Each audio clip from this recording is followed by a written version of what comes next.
سما pod cost کے ساتھ میں ہوں فلک چوہان، اور لاہور میں چند دن پہلے ویلنچیا ٹاؤن میں امریکی فیملی قتل ہوئی تھی. اس حوالے سے ہم نے چند دن پہلے بھی رپورٹ کیا تھا. آج اسی حوالے سے دوبارہ بات کریں گے. تحقیقات مزید کہاں تک پہنچی ہیں، کیا ملزم پکڑا گیا ہے؟ اسی حوالے سے ہمارے ساتھ ڈسکس کرنے کے لیے اسٹوڈیوز میں موجود ہیں ذیشان بخش، جو کہ بیورو چیف ہیں سما ٹی وی. ذیشان صاحب، ویلنچیا ٹاؤن میں ہم نے پہلے بھی یہ افسوسناک واقعہ جو تھا رپورٹ کیا تھا، اس حوالے سے اپنے ناظرین کو اب اس کی تحقیقات کہاں تک پہنچی ہیں؟ اچھا دیکھیں، یہ نہایت ہی افسوسناک اور دل خراش واقعہ تھا. بالکل. جس کی جو گونج تھی وہ کیلیفورنیا سے لاہور تک جب پہنچی تو نہ صرف اوورسیز کمیونٹی اس پر پریشان دکھائی، غمگین دکھائی، بلکہ اس کو ہم اگر سانحہ لاہور کہیں اور پاکستان کے لیے یہ بڑی ایک تکلیف کا موقع تھا کہ وہ فیملی جو چند روز قبل امریکہ سے پاکستان آئی اپنے بچوں کی تعلیم کے لیے، اور ان کے ساتھ یہ واقعہ پیش آنا یقیناً نہ صرف یہ دل خراش اور افسوسناک واقعہ ہے، بلکہ ابھی تک اگر میں کہوں تو پراسرار بھی ہے، کیونکہ اس حوالے سے ابھی تک جتنی بھی انویسٹیگیشن ہوئی ہے اس چیز کا تعین نہیں ہو پایا کہ اس کے اندر حتمی ملزم کون ہے، کس نے یہ کام انجام دیا ہے. کیا ناصر ڈوگر کی اہلیہ علینا جو ہیں انہوں نے اپنے بچوں کو قتل کر کے اور پھر خودکشی کی ہے، یا پھر ان چاروں امریکی پلٹ فیملی ممبرز کو کسی پانچویں فیملی ممبر نے اس انجام تک پہنچایا ہے کہ ان کی جانیں چلی گئیں. تو یہ وہ سارا معاملہ ہے جو اس وقت انڈر ٹرائل ہے، انڈر انویسٹیگیشن ہے.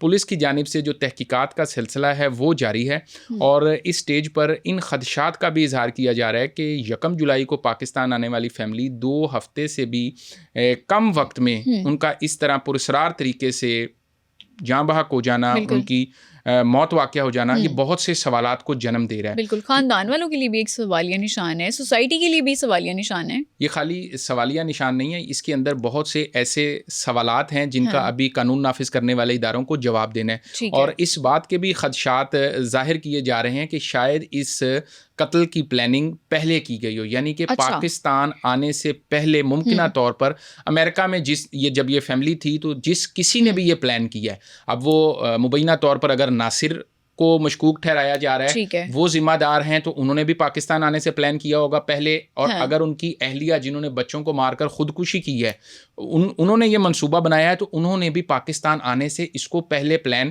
کیا ہو سکتا ہے. کیونکہ اتنی جلدی 10-12 دن میں پاکستان آ کے اس قسم کے زہر کو حاصل کر لینا اور اس زہر سے اتنی تیزی سے چاروں اموات کا ہو جانا، یہ بہت سے شکوک و شبہات کو جنم دے رہا ہے. قانون نافذ کرنے والے جو ادارے ہیں، ہماری پولیس ہے، وہ مختلف اینگل سے اس پر تحقیقات جاری رکھے ہوئے ہیں، لیکن ابھی تک کوئی کسی حتمی نتیجے پر نہیں پہنچا کہ یہ چاروں لوگوں کی جو موت ہوئی ہے وہ کس طریقے سے ہوئی ہے. یہ چیز کنفرم ہے ابتدائی پوسٹ مارٹم رپورٹ کے مطابق کہ زہر سے ہوئی ہے. ٹھیک ہے ذیشان صاحب، زہر کے حوالے سے کافی چہمک گوئیاں بھی ہو رہی ہیں سوشل میڈیا پہ.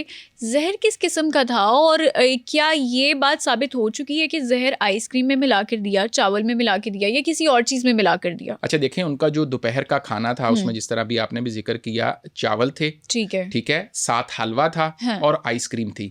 ان تینوں چیزوں کے جو نمونے ہیں وہ فورینزک ٹیمز نے لے لیے ہیں. ٹھیک ہے، اس کے ساتھ ساتھ جو کراکری استعمال ہوئی ہے، چمچ استعمال ہوئی ہیں، پلیٹیں استعمال ہوئے ہیں، ان کے بھی نمونے لے لیے گئے ہیں. وہاں سے ٹیسٹنگ لیب والوں نے، فورینزک والوں نے وہاں سے نمونے لیے. اب دیکھنا یہ ہے کہ کیا اس وقت گھر میں جو 4 افراد تھے وہی تھے یا کوئی اور بھی وہاں آیا. اچھا. اور جس طرح آپ نے پوچھا کہ یہ زہر کس نوعیت کا تھا، تو یہ ابتدائی طور پر جو پوسٹ مارٹم رپورٹ ہے، یہ بڑا کوئی شدید قسم کا زہر تھا، کیونکہ کھانے کے کچھ ہی دیر میں جب تک پوسٹ مارٹم ہوا تو ان کی انتڑیاں گل چکی تھی. اچھا. ٹھیک ہے، اور بچوں کی ڈیتھس پہلے ہوئیں. جو علینا ان کی والدہ تھی، اس نے آخر میں گراج میں جا کر جب شور مچایا اور باہر سے لوگ اکٹھے ہوئے تو اس وقت تک بچوں کی ڈیتھ ہو چکی تھی. اس کو قریبی کلینک لے جایا گیا جہاں پر جا کر وہ جاں بحق ہوئی. ٹھیک ہے. اب یہاں پر یہ بھی سوال ہے کہ اگر بچے کھانا کھانے سے جاں بحق ہوئے، ٹھیک ہے، تو وہ کون تھا جس نے ان بچوں کی ڈیڈ باڈیز وہاں سے اٹھائیں اور اٹھا کر بیک یارڈ میں لے گئے، جو پیچھے کی جانب واشنگ ایریا تھا، جہاں پر ان کے جو ہمسائے ناصر چٹھا صاحب ہیں، ان کی کام والی نے دیکھا اور کام والی نے پھر ان کو آ کر بتایا. تو کوئی تو انوالو ہے. اب چاہے وہ علینا انوالو ہے، چاہے ناصر انوالو ہے، کیونکہ بچوں کی جہاں پر ڈیتھس ہوتی ہیں باڈیز اس مقام پر نہیں تھیں. اب جس نے باڈیز کو یہاں سے